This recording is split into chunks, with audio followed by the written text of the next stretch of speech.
مرحبا بكم أصدقائي صديقاتي في حلقة جديدة من برنامج مغرب زمان. اليوم غادي نتحدث لكم على شخصية بصمات التاريخ المغربي وكان لها أثر كبير وما زال كتذكر بين الفترة والأخرى حتى الآن. قبل البداية المرجو الإعجاب بالفيديو وترك تعليق، وإذا كنت كتشاهد أول مرة المرجو الاشتراك في القناة ودعم هذا المحتوى التاريخي باش يوصل للناس المهتمين به. كذلك شخصية اليوم اللي غادي نهضر لكم عليها هو الجنرال حميدو العنيقري. كيتعتبر حميدو العنيقري واحد من أكبر جنرالات الملك محمد السادس وأحد الأعمدة الأساسية في هرم الدولة، وهو العين التي لا تنام في السنوات الأولى من حكم الملك محمد السادس. فبعدما أن عهد إليه بالسهر على إدارة جهاز المخابرات المدنية، ظل الجنرال دو ديفيزيون حميدو العنيقري واحد من رجالات المملكة اللي بزغ نجمهم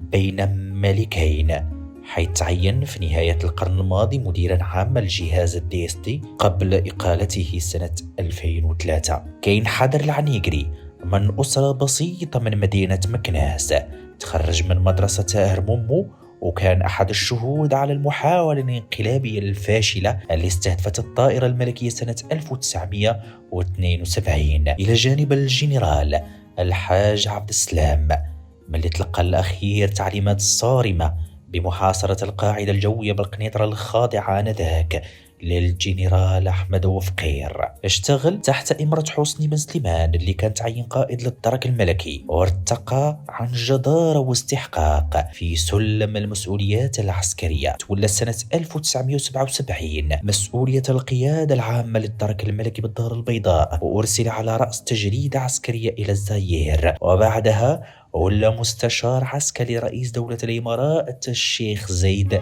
بن سلطان النهيان ل10 سنوات. ومن اللي رجع للمغرب أصبح الرجل الثاني في جهاز مكتب الدراسات العامة والمستندات لاجهد، وعلى مدار 10 سنوات من 1979 إلى 1989 أبقى محط أسرار رئيسها الجنرال عبد الحق القادري.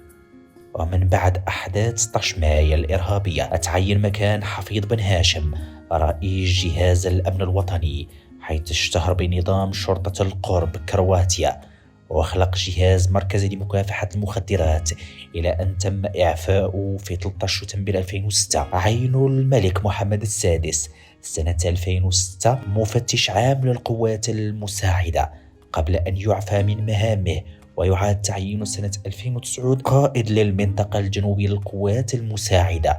لكن في شتنبر 2011 غادي يتعرض العنيقري لحادثة سير خطيرة كانت تودي بحياته لتتم الإقالة ديالو نهائيا سنة 2012. كان العنيقري آلة سياسية وعسكرية متحركة، عنده قدرة كبيرة على التحليل ورسم الاستراتيجيات وبنية عميقة لفهم التحولات الجارية في العالم. ورغم هذا الشيء كيقول المتابعين أنه راح ضحية الغرور والطموح اللامح اللي وضعه وجها لوجه مع بعض رموز العهد الجديد من خدام الدولة الصاعدين اللي تصيدوا أخطاؤه، واللي كان من الصعب حجبها بحكم المهام ديالو المتعددة في مجال حساس كان على تقاطع مع أجهزة استخباراتية كبرى، فوجد نفسه خارج الخدمة.